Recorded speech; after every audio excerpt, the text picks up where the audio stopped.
अरे कम वक्त टोनी, उठ भी जा। कब से मैं आवाजें दे रही हूँ। जल्दी से उठ के घर के सारे काम कर और बाहर से आहार भी ढूंढ के ला। पिंकी ने स्कूल जाना है। क्या हुआ चाची, आप मुझे क्यों उठा रही हैं? मैंने आज से काम वाली को छुट्टी दे दी है। घर के सारे काम तू करेगी। लेकिन चाची, मैं तो स्कूल जाती हूँ। भूल जा आज से स्कूल को।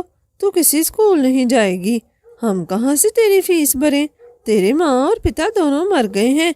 मुझसे ये जिम्मेदारी उठाई नहीं जाती। उसके चाचा की बेटी पिंकी भी उसकी हम उम्र थी। पहले तो दोनों इकट्ठे स्कूल जाया करती थी, लेकिन अब पिंकी के माँ बाप के जाने के बाद उसकी चाची सारा दिन उसे घर के कामों में लगाए रखती, जबकि उसकी अपनी बेटी स्कूल जाया करती थी। ये सब देखकर टूनी को बहुत दुख होता था। वो एक दिन पिंकी से कहती है, पिंकी, क्या तुम मुझे अपनी किताबें और पेंसिल दे सकती हो? मेरा पढ़ने को बहुत मन चाह रहा है। मैं क्यों दूँ अपनी पेंसिल और किताबें तुझे? माँ ने सख्ती से मना किया है कि मैं तुझे अपनी कोई चीज़ न दूँ। चलो उठो यहाँ से। माँ ने तो मुझे तुम्हारे साथ खेलने से भी मना कर दिया है। माँ कहती है कि तुम गंदी हो। ये सब सुनकर टूनी को और भी दुख होता है। रात होने पर जब सब सो जाते तो टूनी चुपके से जाकर पिंकी की किताबें खोल लिया करती थी। वो उसकी किताबों से पढ़ा करती थी। एक दिन पिंकी उसे देख लेती है। अरे, मैंने तुझे मना भी किया था। मेरी चीज़ों को हाथ मत लगाना। मैं अभी माँ को बुलाती हूँ। फिर वो, माँ, ये टूनी है ना? ये मेरे बैग से मेरी सारी किताबें निकाल कर देख रही थी। अरे कमबख्त, तुझे मैंने मना भी किया था। अपने मनहूस हाथ मेरी बेटी की चीज़ों को ना लगाना। मैं तेरा हाथ तोड़ दूंगी। आइंदा से मेरी बेटी की चीज़ों को हाथ लगाया तो मेरी बेटी का मुकाबला करेगी। टूनी के लिए ये सब कुछ बर्दाश्त करना बहुत मुश्किल था। उसके माँ पिता ने उसे बहुत नाजों से पाला था। इस सब की तो उसे आदत ही नहीं थी। वो घर के बाहर एक पेड़ पर आकर बहुत रोती है। माँ पिता, आप दोनों मुझे क्यों छोड़कर चले गए? कोई भी मुझसे प्यार नहीं करता। पहले तो चाचा जी भी बहुत प्यार करते थे, मगर अब तो वो भी चाची की तरह डांटते हैं। मुझे अपने पास बुला लो ना, मेरा यहाँ पर कोई नहीं है। टूनी ये सारी बातें खुद से किए जा रही थी। तभी उस नदी पर एक परी पानी पीने के लिए रुकती है। वो टूनी की सारी बातें सुन लेती है। प्यारी चिड़िया, तुम रो क्यों रही हो? फिर टूनी उसे सारी बात बताती है। तो ये बात है, मैं तुम्हारे माँ पिता को तो वापस नहीं ला सकती, लेकिन जो कुछ मुझसे हो सकेगा वो मैं तुम्हारे लिए करूँगी। बताओ तुम्हें क्या चाहिए? मुझे पढ़ने का बहुत शौक है। मेरी माँ कहा करती थी कि वो मुझे खूब पढ़ाएंगी, लेकिन चाची हैं कि वो मुझे स्कूल ही नहीं जाने देती। मुझे बहुत अच्छी ड्राइंग्स बनानी आती हैं। तो ये बात है। फिर वो परी झट से एक कॉपी और पेंसिल टूनी को दे देती है। वो इन दोनों चीज़ों को छुपाकर घर ले जाती है। वाह, मुझे बहुत भूख लगी थी। खाने में आज बिरयानी बनी है। चाची, मुझे भी दो ना, बहुत ज़ोरों की भूख लग रही है। चल मनहूस, तेरे लिए नहीं बनाई है, ये तो मैंने अपनी प्यारी पिंकी के लिए बनाई है। तो चाची, मैं क्या खाऊं? बस थोड़ी सी दे दो। थोड़ी सी भी नहीं है, रात का कुछ खाना बचा हुआ है, वो ही खा ले। नहीं खाना तो तेरी मर्जी। टूनी मायूस होकर अपने कमरे में चली जाती है। वो झट से अपनी कॉपी और पेंसिल निकालती है और उस पर बिरयानी की तस्वीर बनाती है। जैसे ही वो तस्वीर बनाती है, उसके साथ ही उसके पास बिरयानी की प्लेट आ जाती है। वो ये सब देखकर बहुत हैरान थी। अरे, ये क्या? मैंने ड्राइंग बनाई और साथ ही बिरयानी आ गई। ऐसा कैसे हो सकता है? लगता है उस परी ने मुझे जादुई पेंसिल दी है।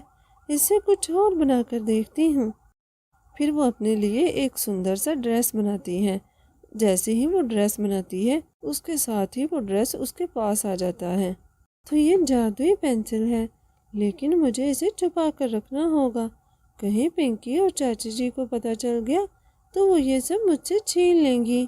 फिर एक दिन पिंकी उसके कमरे में आती है تو اس کے پاس نئی کتابیں دیکھ کر حیران رہ جاتی ہے۔ ارے ٹونی، یہ نئی کتابیں تیرے پاس کہاں سے آئیں؟ وہ میری دوست ہے نا، اس نے مجھے دی ہیں۔ کون سی دوست؟ وہ دوست تیری، وہ تو بہت غریب ہے، اس کے پاس یہ سب کچھ کہاں سے آیا؟ وہ اس کے پاس پڑی تھی، اس نے مجھے دے دی۔ وہ ٹونی کے پاس اور چیزیں دیکھ کر بھی حیران رہ جاتی ہے۔ وہ جا کر سب اپنی ماں کو بتاتی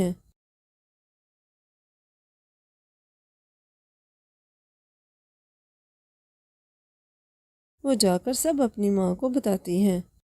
شک تو مجھے بھی اس ٹونی پر بڑے دنوں سے ہے، نہ کچھ کھاتی ہے نہ کچھ پیتی ہے، سارا دن اپنے کمرے میں گھسی رہتی ہے، کچھ نہ کچھ تو کرتی ہے، دیکھنا پڑے گا۔ ماں تم فکر مت کرو، میں ٹونی سے کہوں گی کہ میں آج اس کے ساتھ سونا چاہتی ہوں، میں سونے کا ناٹک کروں گی، تب میں دیکھ لوں گی وہ کیا کرتی ہے۔ پھر وہ ٹونی کے پاس جاتی ہیں۔ ٹونی میری پیاری بہن، مجھے معاف کر دو، میں نے تمہارے ساتھ بہت برا سلوک کیا۔ ٹونی پنکی کو اتنا بدلہ دیکھ کر تو بہت حیران تھی۔ کوئی بات نہیں، ہو جاتا ہے، میں نے تمہیں معاف کر دیا، کیا میں تمہارے ساتھ سو جاؤں؟ کافی رات ہونے پر ٹونی گھر کے سارے کام کر کے اپنے کمرے میں آتی ہے۔ وہ دیکھتی ہے تو پنکی سو چکی تھی، ادھر پنکی تو صرف سونے کا ناٹک کر رہی تھی۔ وہ تھوڑی آنکھیں کھول کر یہ سب کچھ دیکھ رہی تھی۔ ارے باپ رے، یہ کیا چیز ہے؟ یہ ساری چیزیں کہاں سے آ رہی ہیں؟ اچھا، تو یہ سب اس پینسل کا کمال ہے۔ اگلے دن صبح ہوتے ہی وہ ماں کو ساری بات بتاتی ہے۔ اچھا تو یہ بات ہے، یہ منحوس سارے مزے خود ہی کر رہی ہے، ابھی جب یہ گھر سے باہر جائے گی نا تو ہم اس کی پینسل اور کاپی چرا لیں گے۔ وہ ٹونی کو کافی دور آہار لینے کے لیے بھیج دیتی ہے۔ پنکی چل جلدی سے میری بیٹی، تو بھی کچھ بنا نا، ہم بھی تو دیکھیں۔ لیکن ماں مجھے تو ڈرائنگ آتی ہی نہیں، میں کیا بناؤں؟ اچھا میرے لیے کو پیارا سا نیکلس ہی بنا دیں، اور سندر سندر کپڑے، کب سے میں نے سندر کپڑے لیے ہی نہیں، اور نہ ہی کوئی نئی جیولری، چل جلدی سے بنانا میری پیاری بیٹی۔ پنکی کو ڈرائنگ بالکل بھی نہیں آتی تھی۔ وہ کچھ آڑا ترچھا سا نیکلس اس کاپی پر بناتی ہے۔ اس سے نیکلس تو نہیں بن پاتا، تصویر بنتے ہی وہاں پر ایک اصلی سانپ آ جاتا ہے، اور وہ ان دونوں ماں بیٹی کی طرف آنے لگتا ہے۔ وہ دونوں اونچی اونچی شور کرنے لگتی ہیں۔ ٹونی بھی آہار لے کر وہاں پر آ ہی چکی تھی۔ ارے یہ تو چاچی جی کی آواز ہے۔ وہ گھر کے اندر جاتی ہے تو وہاں پر ایک سانپ تھا، اور وہ دونوں خوف کے مارے ایک جگہ پر چھپی تھی۔ ٹونی جھٹ سے وہ سانپ باہر پھینک دیتی ہے۔ کیا ہوا چاچی جی؟ یہ سانپ کہاں سے آ گیا گھونسلے میں؟ تبھی ان کے پاس وہ اپنی پینسل اور کاپی دے کر سب سمجھ جاتی ہے۔ ٹونی ہمیں معاف کر دو، ہم نے تمہارے ساتھ بہت برا سلوک کیا، لیکن تو نے پھر آج مشکل میں ہماری جان بچائی۔ میری پیاری بیٹی مجھے معاف کر دے، صبح سے میں تجھے بھی اسکول ساتھ بھیجوں گی۔ ٹونی اپنی چاچی کو معاف کر دیتی ہے، اس کی چاچی بھی سدھر جاتی ہے۔ اگلے دن سے ٹونی اور پنکی دونوں اکٹھے اسکول جاتی ہیں۔ اس طرح سے وہ ہنسی خوشی رہنے لگتے ہیں۔